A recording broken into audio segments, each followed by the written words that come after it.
بالله من الشيطان الرجيم بسم الله الرحمن الرحيم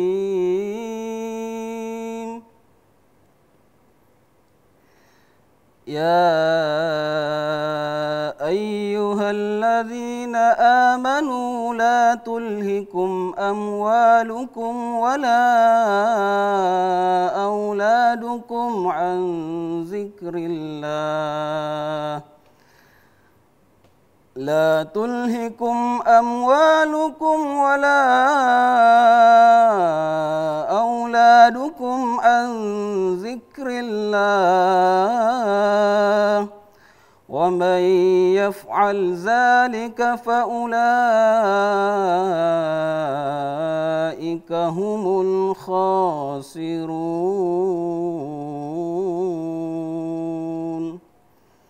صدق الله العظيم.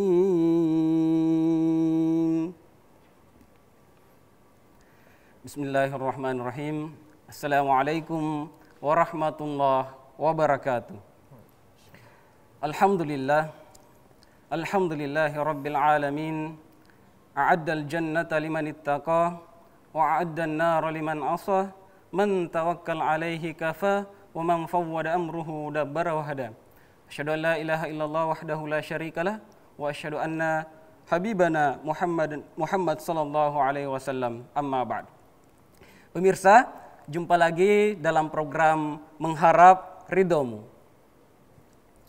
Alhamdulillah wa syukrulillah.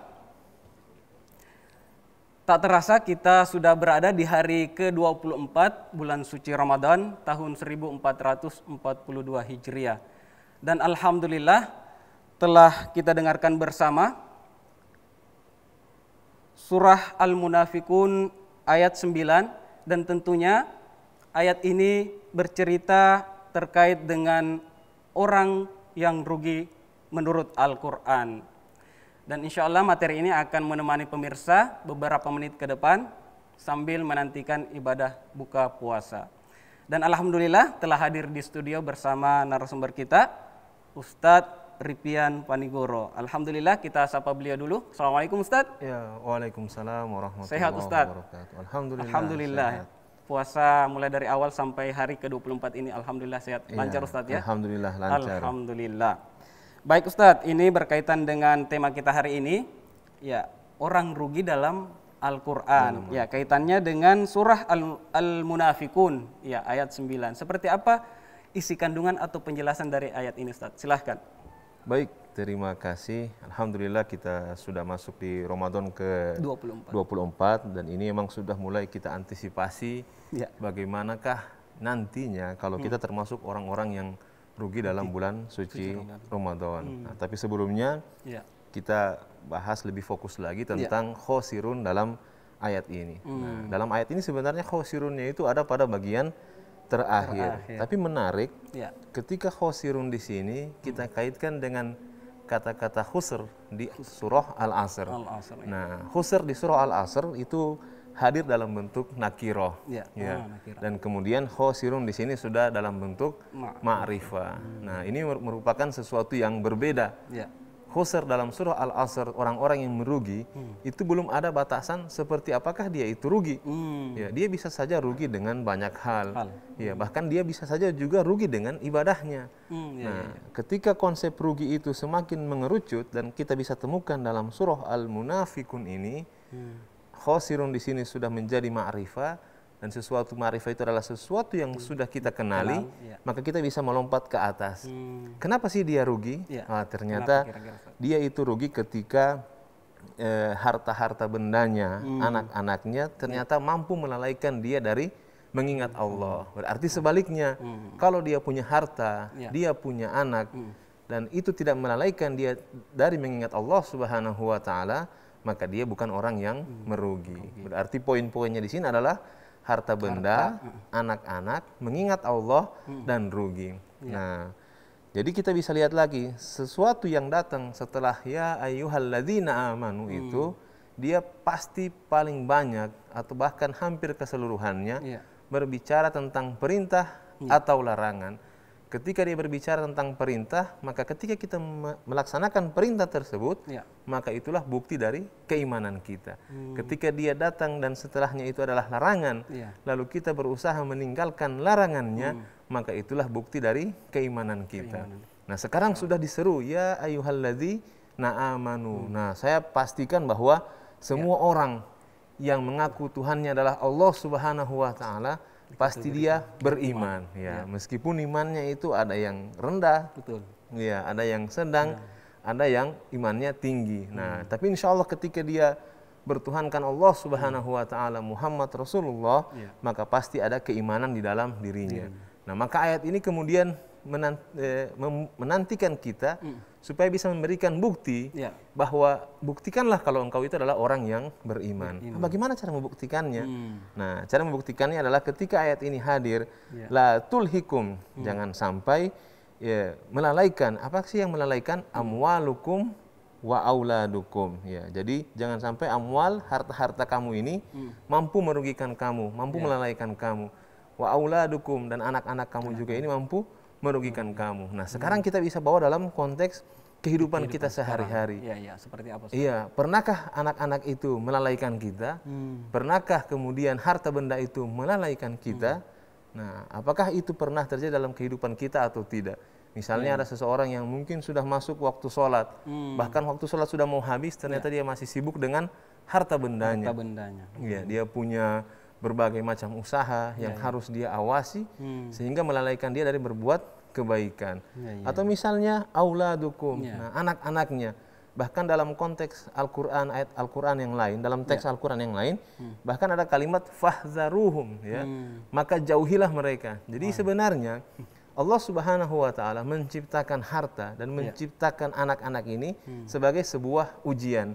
Ada yang mampu menangkap hikmah dari anak dan kemudian dari harta benda, dan ada juga yang tidak mampu keluar dari ujian tersebut.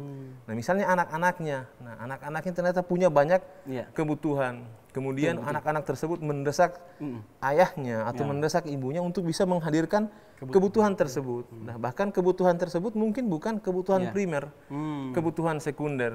Dan bahkan mungkin di dalam dunia modern kita saat ini sudah banyak sekali kebutuhan-kebutuhan sekunder yang sebenarnya sudah rasa-rasanya kebutuhan primer. Tapi padahal ketika dia tidak dipenuhi kebutuhan tersebut, ya orang tersebut mungkin tidak akan mati, tidak akan kelaparan dan lain sebagainya. Tapi ternyata orang tuanya ini berusaha untuk bisa memenuhi kebutuhan si anak-anak tersebut, anak-anaknya tersebut. Nah, ketika dia tidak mampu, dia terjebak dalam berbagai macam tawaran-tawaran dosa. Nah, solusi itu kan berbagai macam karena syaitan itu kan dia menggoda dari depan, dari belakang, dari samping kanan, samping kiri. Nah, ketika seseorang terjebak dalam sebuah masalah, maka ada solusi yang datang dari hatinya dan akan ada juga solusi yang datang dari bisikan, dan itu adalah solusi yang datang dari hawa nafsunya. Nah, ketika dia mampu mengambil yang bisikan hatinya merupakan fitrah dari dirinya, maka dia akan selamat. Ketika dia mengambil bisikan tersebut yang merupakan hawa nafsunya, maka dia akan celaka. Nah, ternyata dia mengambil bisikan tersebut. Misalnya dia tidak mampu menghadirkan, dia bisa saja terdesak. Dia bisa saja berbohong, dia bisa saja korupsi, dia bisa saja mencuri, dan banyak hal lain yang Allah Subhanahu wa taala haramkan untuk dia lakukan, menipu dan sebagainya. Nah, ini kemudian sesuatu yang hanya karena anak-anaknya ternyata si ayah atau si ibu tersebut melakukan hal-hal yang diharamkan oleh agama, dan konsekuensinya adalah dia mendapatkan dosa. Dan karena sudah banyak dosa, maka dia kemudian digolongkan sebagai orang-orang yang merugi. Nah, jadi hakikatnya ini adalah seruan. Mana pembuktiannya? Pembuktiannya ditinggalkan atau dia kerjakan. Ketika dia mampu meninggalkan larangan, maka dia akan terbebas dari khosirun tadi. Ketika dia mengambil itu semua, tidak patuh dengan larangan ini, maka dialah yang disebut dengan faulaika humul khosirun. Baik Ustadz, jadi apakah semua orang di dunia ini rugi Ustadz? Ya, jadi memang orang itu ada yang rugi di dunia, ada juga orang yang rugi di akhirat. Nah, sekarang apakah semua orang di dunia itu rugi. Nah, yang mengetahui hal tersebut adalah bagaimana Allah Subhanahu wa taala yang menghakimi hakikat dari untung dan rugi tersebut. Nah, pada dasarnya yang patut kita garis bawahi di sini juga adalah kalimat zikrillah. Mengingat kepada Allah Subhanahu wa taala. Nah, kita kan bisa kembali lagi ke belakang di surah Al-Ma'un itu fawailul lil musallin. Nah, dia beribadah, sholat, tapi ternyata dihukumi sebagai orang yang celaka. Ternyata orang yang berada dalam ketaatan pun tidak sepenuhnya berada pada keberuntungan. Belum tentu dia berada pada orang-orang yang faizun. Nah, dan juga kita tidak bisa menghukumi bahwa orang yang berbuat sesuatu yang kita anggap sebuah perbuatan yang sia-sia, belum tentu juga itu adalah sebuah kerugian. Nah, makanya dikembalikan pada kalimat zikrillah tadi, dari mengingat Allah Subhanahu wa taala. Nah, makanya ini juga rentan dengan sifat ria. Jadi ria ini ada di mana-mana. Ria ini ada di mana-mana. Kaitannya dengan ikhlas juga. Dengan ikhlas. Bahaya Zikrillah, betul. Nah, ternyata dari mengingat Allah, zohirnya dia beribadah, tapi ternyata batinnya itu bercampur. Maka dia juga masuk dalam kategori orang yang merugi. Makanya disebutkan alladzina hum yura'un wa yamna'unal ma'un. Nah, yura'un itu adalah orang yang terjebak dalam perbuatan ria tersebut. Makanya ketika disebutkan bahwa apakah semua perbuatan orang di dunia itu adalah sesuatu yang merugi? Jawabannya adalah tidak semuanya. Kaitannya dengan surah Al-Asr tadi, Ustaz? Surah Al-Asr tadi, innal insana lafi khusr. Nah, dia digeneralisir semuanya dipukul rata bahwa semua orang itu dalam kerugian, dalam kerugian. Nah, kemudian masuklah sesuatu yang mengecualikannya istisnanya itu kemudian keluar. Oh, ternyata kalau semua orang rugi, kalau begitu siapa dong yang tidak rugi? Nah, berarti semuanya ini dipukul rata dulu bahwa orang itu rugi. Makanya ada orang yang rugi dalam tidurnya, orang yang rugi dalam duduknya, rugi dalam puasanya, rugi dalam baca Qur'annya, dan rugi dalam berbagai hal yang kelihatannya sesuatu yang positif. Nah, akhirnya datang pengecualiannya. Illal ladzina amanu. Oh, ternyata dia tidak rugi kalau dia beriman. Wa amilus solihat. Kalau dia sudah beriman, baru dia beramal soleh. Wa tawassaw bil haq wa tawassaw bis sabr. Dia kemudian nasihat menasihati dalam kebenaran dan nasihat menasihati dalam kesabaran. Nah, kira-kira seperti itulah konsep rugi. Ketika kita bisa mengantisipasi itu dengan 4 hal tadi, maka insya Allah kita terbebas dari kategori rugi tersebut. Masya Allah. Jadi kehati-hatian juga ya Ustadz ya. Kita tidak bisa mengetahui bahwasanya kita sementara melakukan hal positif dan nyatanya dianggap rugi. Dianggap rugi. Apatah lagi yang sudah melakukan hal-hal yang benar-benar negatif. Yang benar-benar negatif. Zikrillah di sini Ustadz, apakah dengan sholat misalnya atau mengingat Allah? Ya betul. Nah, zikrillah di sini memang secara khusus itu bagaimana mengingat aktivitas dalam mengingat Allah Subhanahu wa taala. Tapi kan kalau kita bawa dalam konteks yang lebih umum lagi, wa ma khalaqatul jinna wal insa illa liya'budun. Berarti hakikatnya seorang manusia itu 1 kali 24 jamnya itu adalah ibadah kepada Allah Subhanahu wa taala.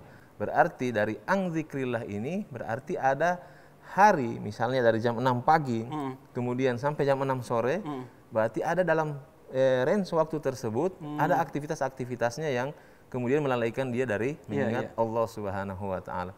Misalnya jam 10 sampai jam 11 dia berbuat dosa. Dari jam 9 sampai jam 10 dia menipu orang. Nah, tapi jam 12 dia sholat zuhur. Nah, berarti ada dosa dengan amal solehnya bercampur. Nah, ada yang lebih parah lagi. Karena sudah sangat lalai dia tidak sholat, dia tidak puasa lagi, dan lain sebagainya. Apalagi yang di bulan suci Ramadan. Betul, Ustaz. Ada yang beralasan untuk tidak puasa gara-gara mencari nafkah. Betul. Nah, sebenarnya dalam konteks keindonesiaan yang beriklim tropis, yang sebenarnya berpuasa itu dalam posisi yang sedang-sedang saja, dan saya rasa juga banyak hal yang bisa dikerjakan oleh seseorang ya sehingga dia masih mampu untuk berpuasa, maka ya harusnya dia juga kaitannya juga biasa saya lihat Ustadz ini apa sopir-sopir mobil kan? Ya, sopir mobil paling kalau banyak. jarak memang kalau jauh ya dimaklumi, tapi kalau jaraknya tidak. Iya, jaraknya. Dan saya sudah pernah dengar langsung itu. Iya. Abang kenapa nggak puasa? Katanya, oh saya kan narik ini. Ya, kalau saya capek, kalau saya tidak mampu, siapa yang memberi makan? Ya, anak istri saya. Padahal banyak pekerjaan yang lebih berat dari dia, tapi ternyata masih juga berpuasa. Nah, jangan sampai tadi alasan amwalukum wala auladukum an dzikrillah. Sebenarnya bukan anak-anak dan harta ini sesuatu yang negatif, tapi Allah Subhanahu wa taala menciptakan keduanya sedemikian rupa sehingga menimbulkan motivasi untuk melalaikan manusia. Baik, Ustadz. Semakin menarik ya pembahasan terkait dengan orang rugi dalam Al-Quran. Ustadz tadi sudah menjelaskan, memberikan pengantar terkait dengan penjelasan makna isi kandungan daripada surah Al-Munafikun ayat 9. Tapi sebelum kita lebih mendalami orang rugi dalam Al-Quran, Ustadz, kita break dulu. Oke. Baik pemirsa, jangan kemana-mana, tetap dalam program Mengharap Ridhomu.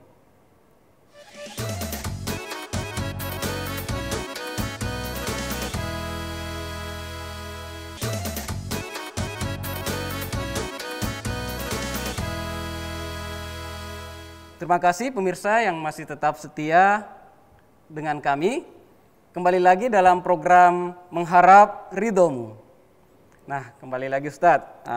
Ini materi yang luar biasa terkait dengan orang rugi. Tadi sudah Ustadz mengatakan bahwasanya semua orang ya bisa dikategorikan rugi.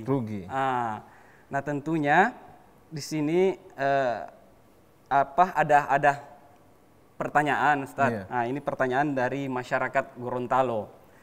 Nah, untuk video pertanyaan pertama, ini pertanyaan dari saudara Fandi di Andalas. Untuk video pertanyaannya Ustadz, kita simak video berikut ini. Assalamualaikum warahmatullahi wabarakatuh Ustadz. Saya Fandi dari Andalas. Mau bertanya, apa perbedaan rugi di dunia dan rugi di akhirat? Mohon penjelasannya Ustadz. Terima kasih. Assalamualaikum warahmatullahi wabarakatuh. Nah, ini ada pertanyaan dari saudara Pandi di Andalas, Ustadz. Nah, tadi kan sudah disampaikan bahwasanya semua orang merugi. Terus ini ada pertanyaan lagi. Apakah perbedaan orang rugi di dunia dan rugi di akhirat? Bagaimana Ustadz penjelasannya? Silakan. Sesungguhnya kategori yang sudah disebutkan tadi bahwa semua orang itu merugi sebenarnya acuannya adalah rugi pada akhirat itu sendiri. Karena rugi di dunia itu lebih dibawa kepada rugi dalam perdagangan, dalam tijarah. Nah, jadi banyak orang yang rugi, bahkan Nabi SAW menggunakan kalimat bangkrut Sesungguhnya orang yang bangkrut itu bukan orang yang seperti ini. Nah, yang konotasinya adalah duniawi. Tapi ternyata orang yang bangkrut itu adalah orang yang sampai di akhirat membawa banyak sekali pahala-pahalanya, tapi ternyata sampai di akhirat itu pahalanya itu habis semuanya. Dan ini banyak sekali ya. Jadi sekarang sudah bisa kita rincikan bahwa rugi di dunia itu adalah aktivitas-aktivitas duniawi. Misalnya orang itu rugi ketika dia ngeluarin modal 1 juta, ternyata untungnya tidak kembali. Tidak kembali modalnya, juga tidak mendapatkan keuntungannya. Misalnya orang ketika di dunia dia merasa rugi. Kenapa? Oh, rumahnya misalnya kecurian. Nah, padahal itu sebenarnya adalah ujian yang mampu menghapus dosa-dosanya. Nah, tapi secara zohirnya, secara kasat mata bahwa orang tersebut adalah orang yang rugi. Bagaimana tidak harta yang sudah dikumpulkan bisa hilang begitu saja. Nah, berarti konsep rugi di dunia adalah terkait dengan perdagangan tadi dan hal-hal yang berhubungan dengan harta bendanya. Berarti Ustadz, bisa dikategorikan di sini bukan orang beriman misalnya. Bisa jadi orang beriman juga. Dia sudah mengaku beriman kepada Allah Subhanahu wa taala, tapi ternyata keimanannya tidak dia buktikan. Nah, ini bisa kita kembalikan pada ayat ini. Wahai orang-orang beriman, kamu kan beriman, tapi kenapa kamu tergoda dengan bujuk rayu istrimu?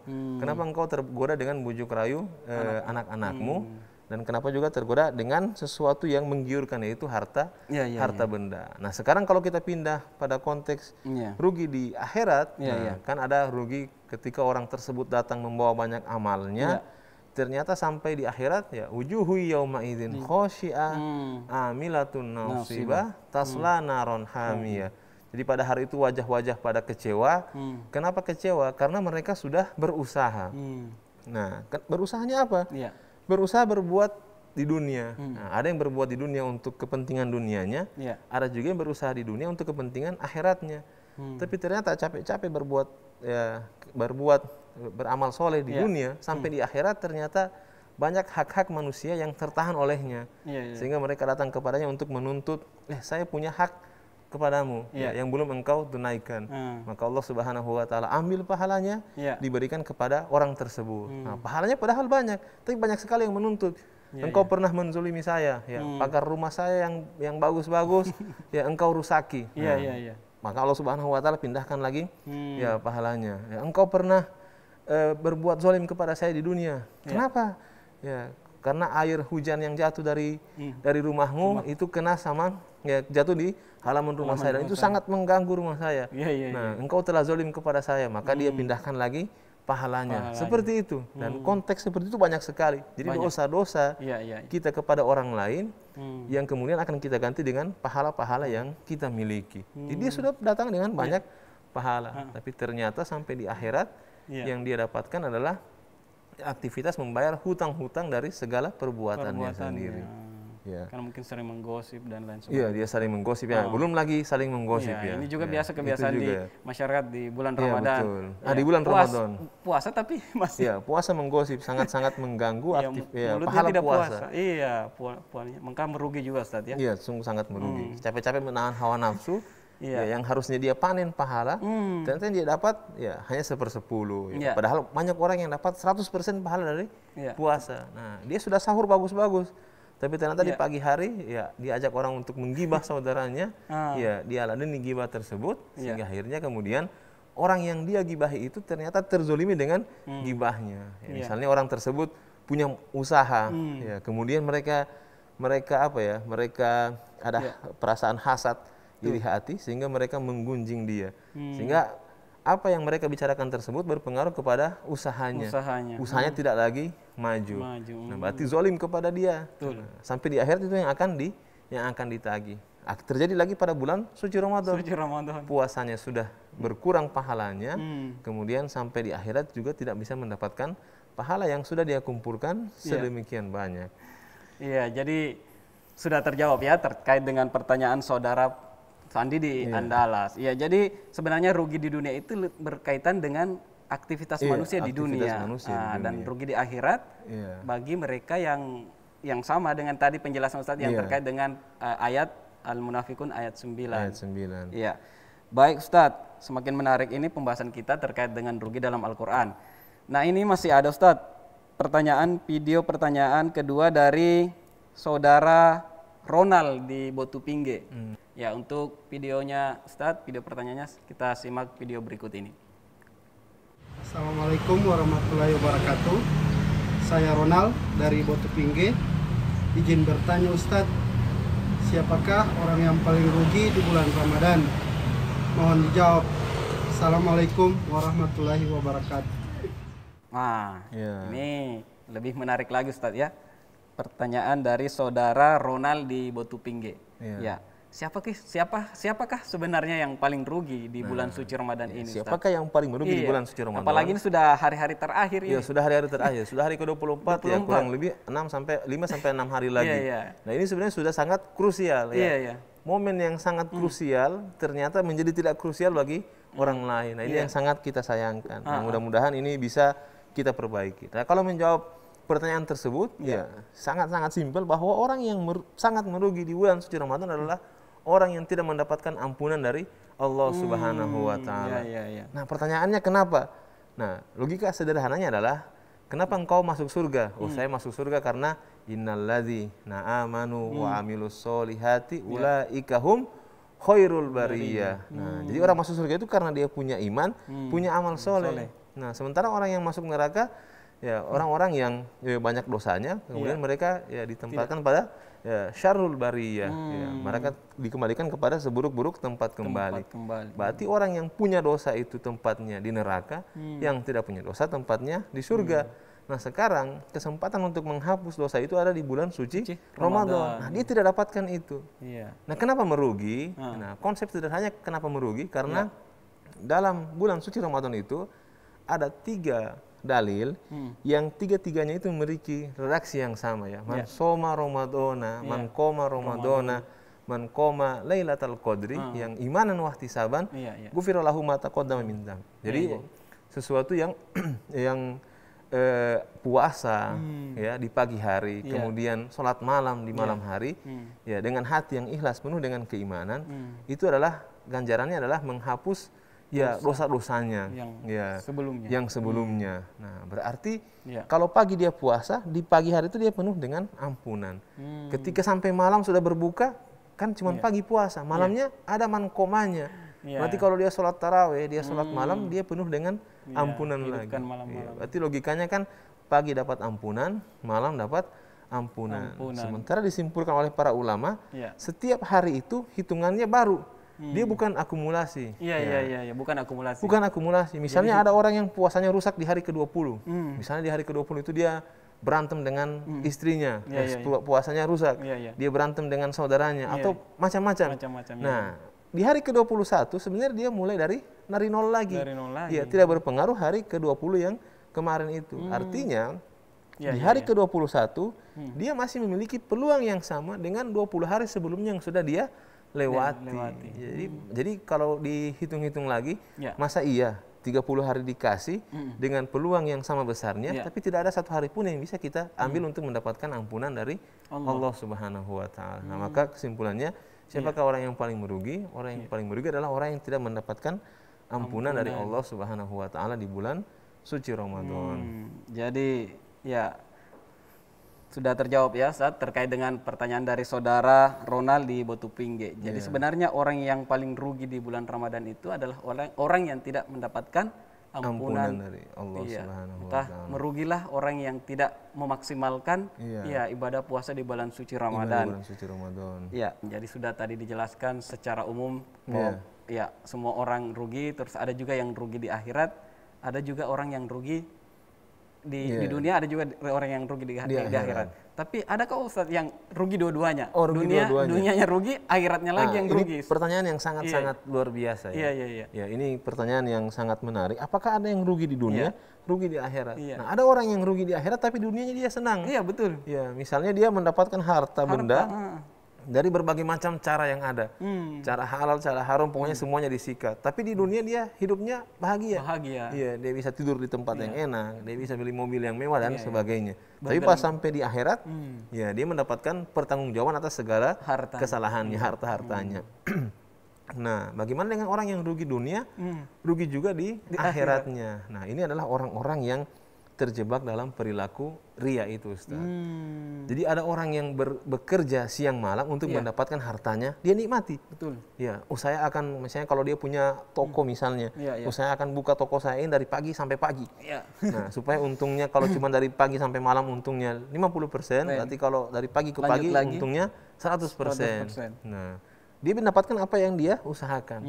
Nah, kalau orang yang dari pagi ke pagi ibadah, misalnya semua pintu dosa dia tutup, dia beribadah semaksimalnya. Nah, maka mungkin dunia dia tidak dapatkan, tapi akhirat dia benar-benar panen betul di akhirat. Nah, siapakah orang-orang yang rugi dunia, rugi akhirat?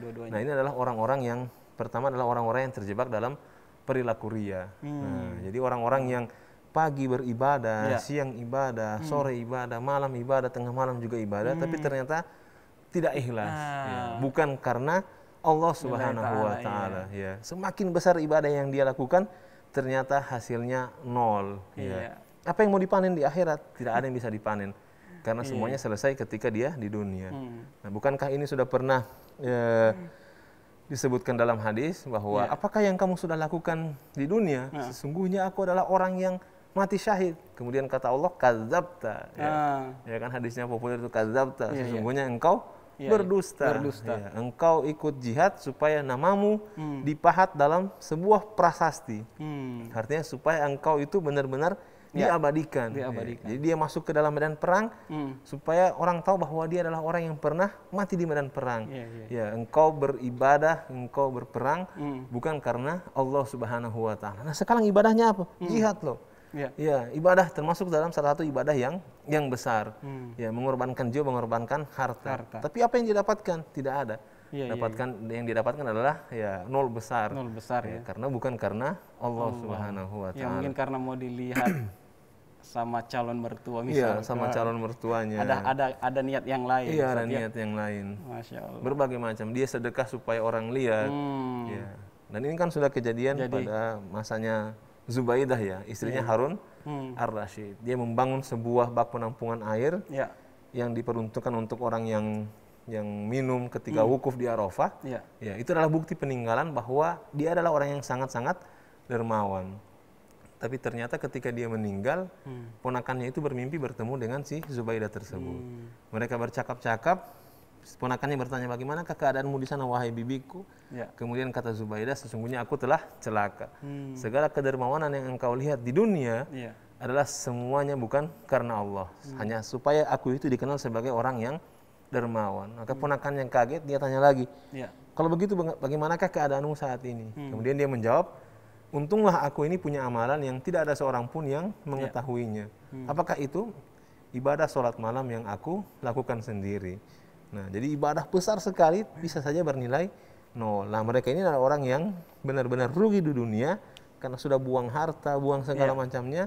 Rugi juga di akhirat karena tidak bisa memanen apa yang mereka usahakan ketika berada di dunia. Masya Allah. Jadi serba dilema ini Ustadz. Ada orang yang rugi di dunia, ada juga orang rugi di akhirat. Ada malah rugi dua-duanya. Sebelum kita lanjut, kita break Ustadz ya. Iya, kita break. Pemirsa, jangan kemana-mana, tetap di program Mengharap Ridhomu.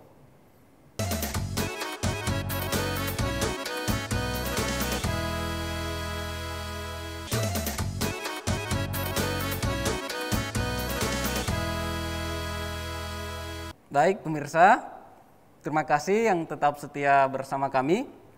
Kembali lagi dalam program Mengharap Ridhomu. Nah Ustadz, tadi Ustadz sudah membahas atau mengulas terkait dengan orang yang rugi di dunia, begitupun dengan di akhirat. Ya, bisa dilanjutkan Ustadz. Ya, tadi kan sudah di poin pertama bahwa yang rugi dunia, rugi akhirat adalah orang yang terjebak dalam perilaku ria. Jadi ria ini sesuatu yang menyederhanakan aktivitas kita. Kita ini kan kalau ibadahnya tidak usah pakai pandangan orang lain, pasti akan sangat-sangat mudah. Ya. Cuman kan karena segala sesuatunya disandarkan kepada penilaian orang lain, nah maka ya bisa saja kita terjebak dalam perilaku-perilaku yang justru membuat kita itu terzolimi dengan perbuatan kita sendiri. Nah ini juga bisa ya, sudah menjelang Lebaran ya, jangan sampai pemandangan kita itu kita hanya sibuk untuk merapikan sesuatu yang dilihat oleh orang lain. Ya, sementara amaliyah kita di beberapa hari terakhir ini, ya kita malah melemah.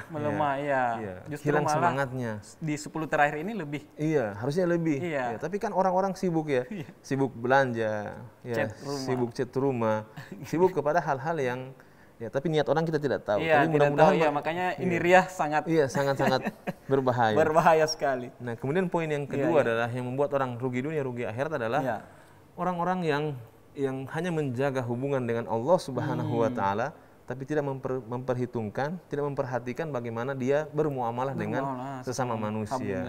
Hablum minan nas. Bukankah Nabi SAW pernah bersabda? Ya mungkin ini Nabi itu pernah bilang begini, sebelum engkau tidur malam itu, pastikan masalahmu itu selesai. Masalahmu dengan siapa? Masalahmu dengan sesama manusia. Nah itu kan ada kezoliman yang tidak sempat kita minta maaf. Ada hutang yang belum sempat kita bayarkan. Nah ini kan sesuatu yang sudah capek-capek kita berbuat baik di dunia, sampai di akhirat ternyata ditagih oleh mereka. Oh ente pernah berbuat saya seperti ini, nah, kasih lagi pahalanya. Bahkan di titik terakhir sudah tidak punya apa-apa lagi, sudah tidak punya apa-apa lagi, dosa-dosa mereka yang mereka berikan kepada kita. Nah ini kan sesuatu yang sangat sia-sia ya. Rugi 2 kali. Iya, rugi 2 kali. Capek di dunia, capek juga di akhirat. Nah, kita tidak memperhatikan bagaimana hablum minan nasnya kita. Ya, jadi kalau sudah mau tidur malam pastikan tidak berbuat dosa. Ya, makanya kalau punya dosa segera untuk minta maaf. Punya hutang, nah ini buat yang ada di rumah, punya hutang itu ahli waris harus tahu. Nah, jadi makanya istri itu harus tanya sama suami apakah punya hutang yang saya tidak ketahui. Suami juga harus tanya sama istrinya apakah dia punya hutang yang saya tidak ketahui. Jangan sampai salah satu di antara mereka meninggal dunia, ya ahli warisnya tidak mengetahui bahwa mereka itu ada hutang di tempat lain. Apalagi kalau yang menagih itu ya takut untuk menagih. Nah, kemudian dia meyakinkan dalam hatinya, oh nanti saja ketemu di akhirat. Ini kan sesuatu yang sangat-sangat celaka ya. Kemudian yang ketiga adalah orang yang merugi itu adalah, kita konsepnya ke hadis itu adalah orang yang berbuat dosa ketika dia sendiri. Nah, jadi orang yang datang membawa amalan seperti gunung Tihama, tapi diperumpamakan gunung itu meledak. Nah, siapakah mereka? Mereka adalah orang yang begitu manis ketika banyak orang, begitu soleh ketika banyak orang, tapi keimanannya hancur lebur ketika dia sendiri. Nah, misalnya dia bisa berbohong ketika sendiri, dia bisa melakukan hal-hal yang maksiat ketika dia sendiri. Ini kan rugi. Ya, dia bisa berbuat, dia bisa tidak tidur untuk ibadah. Dia bisa mengaji sampai berlembar-lembar, berjus-jus ketika rame-rame. Nah, sebenarnya motivasi jamaah itu seperti itu. Ya, cuman orang ini lemah ketika dia sendiri. Nah, makanya juga ini pesan untuk semua orang bahwa ketika kita adalah orang yang lemah ketika sendiri, godaannya besar, maka janganlah menyendiri dulu. Kita harus ada di tempat-tempat yang rame-rame. Ya, kan karena setan itu kan menggodanya dari tadi ya. Jadi yang masih jomblo, Ustaz? Kalau yang masih jomblo, apalagi yang masih jomblo. Kalau dia sudah punya istri kan ada istri yang bisa menemani ya, sehingga dia terbebas dari perbuatan-perbuatan maksiat ketika dia sendiri. Nah, kira-kira itu mungkin yang dunianya rugi, akhiratnya juga rugi. Masya Allah. Baik Ustadz, semakin mendalam ini kajian terkait dengan orang rugi dalam Al-Quran. Ya sebenarnya Ustadz masih banyak ini sebenarnya yang mau kita bahas, yang mau saya tanyakan. Cuma apalah daya kita terbatasi oleh waktu, dan di ujung acara ini Ustadz mohon untuk memberikan kesimpulan dan closing statement dan doa, ditutup dengan doa. Silakan Ustadz. Baik ya, pada intinya manusia itu sudah ada inna hadainahus sabila imma syakira wa imma kafura. Banyak sekali petunjuk itu sudah ada. Siapa yang mau mengambil petunjuk, siapa yang meninggalkan petunjuk. Ibarat kata dari sini mau ke Limboto itu sudah ada rutenya. Siapa yang benar-benar sampai ke Limboto dan siapa yang nyangkut-nyangkut. Nah, seperti itu. Nah, semua perintah dan larangan itu sudah ada dalam Al-Qur'an. Makanya Al-Qur'an itu hadir dengan kisah masa lampau supaya kita tidak mengikuti mereka yang lampau-lampau ada kaumnya Nabi Lut dan sebagainya, supaya kita tidak ikut mereka itu. Terus ada prediksi masa depan, nanti ada orang yang mengatakan lebih baik saya laitani kuntu turaba, lebih baik saya jadi tanah saja. Itu sudah ada dalam Al-Qur'an. Nanti ada orang yang ada ashabus shimal yang mendapati, ada yang mendapati juga banyak keburukan-keburukan disiksa dalam neraka. Itu sudah ada dalam Al-Qur'an. Nah, untuk tidak ikut yang lampau dan sudah bisa melihat prediksi yang ke depan, apa yang kita kerjakan? Nah, yang kita kerjakan adalah perintah dan larangannya, mengerjakan perintah dan menjauhi larangannya. Makanya selalu waspada. Ketika ada perintah, kerjakan perintah tersebut. Ketika ada larangan, tinggalkan larangan tersebut. Nah, pada kesempatan hari ini kita ada pada konsep larangan, maka berusaha kita untuk bisa meninggalkan larangan tersebut. Larangan pada hari ini adalah supaya tidak tergoda, tidak kena dengan tipu daya, tidak lalai dengan harta benda dan anak-anak kita. Nah, karena yaumala yang fa'umalun wala banun. Pada suatu hari nanti akan ada hari yang tidak ada gunanya harta dan anak-anak. Illa kecuali man atallah, siapa yang datang kepada Allah biqalbin salim, dengan hati yang selamat. Jadi mudah-mudahan kita bisa berusaha semaksimal mungkin menjauhi larangan ini sehingga kita termasuk pada orang-orang yang tidak merugi. Insya Allah ini bisa memberikan manfaat untuk kita semua. Ada Ramadan yang masih bisa kita manfaatkan, kita raih segala keutamaannya, mumpung masih ada sekitar 5-6 hari lagi, kita bisa serap berbagai macam ibadahnya, pahalanya. Siapa tahu Lailatul Qadarnya ini belum turun. Iya. Ya, masih ada 25, 27, 29. Iya. Nah, kalau yang kemarin 23, 21 ternyata tidurnya lelap, nah usahakanlah untuk bangun di sisa malam ini supaya tidak masuk dalam kategori merugi ini. Nah, mungkin kita tutup dengan doa. Ya. Ala hadhihi niyya wa ala kulli niyatin shalihah. Al-Fatihah. A'udzubillahi minasyaitonirrajim. Bismillahirrahmanirrahim. Alhamdulillahirabbil alamin arrahmanir rahim maliki yaumiddin iyyaka na'budu wa iyyaka nasta'in ihdinas siratal mustaqim siratal ladzina an'amta 'alaihim ghairil maghdubi 'alaihim waladdallin amin. Alhamdulillah wassalatu wassalamu ala Rasulillah wa la haula wa la quwwata illa billah. Allahumma inna nas'aluka khaira ma fi hadzal yawm wa khaira ma fihi wa khaira ma ba'dah. Allahumma inna nas'aluka ilman nafi'an wa amalan mutaqabbala wa rizqan wasi'an wa rizqan halalan thayyiban. Rabbana la tuzigh qulubana ba'da idh hadaitana wa hab lana min ladunka rahmah innaka antal wahhab. Rabbana atina fid dunya hasanah wa fil akhirati hasanah wa qina adzabannar. Sallallahu ala khairil khalqi Muhammadin nabiyil ummiyin wa ala alihi wa sahbihi wa barik wa sallim. Amin. Subhana rabbika rabbil izzati amma yasifun wa salamun alal mursalin. Walhamdulillahi rabbil alamin. Walhamdulillahi rabbil alamin. Amin ya rabbal alamin. Alhamdulillah. Syukran Ustaz, terima kasih atas kesediaannya untuk hadir di studio ini. Sehat selalu Ustaz. Insyaallah masih ada beberapa hari Ramadan dan insyaallah tentunya puasanya lancar Ustaz. Amin. Amin ya rabbal alamin. Dan insyaallah semoga ilmu atau apa yang disampaikan oleh Ustaz pada hari ini bermanfaat bagi kita semua. Dan tentunya Ustadz, kita akan bertemu dengan tema-tema menarik lainnya. Iya, tema-tema menarik lainnya. Dan untuk pemirsa di rumah, mungkin ibu-ibu sudah menyediakan menu buka puasa. Ya, selamat menantikan buka puasa.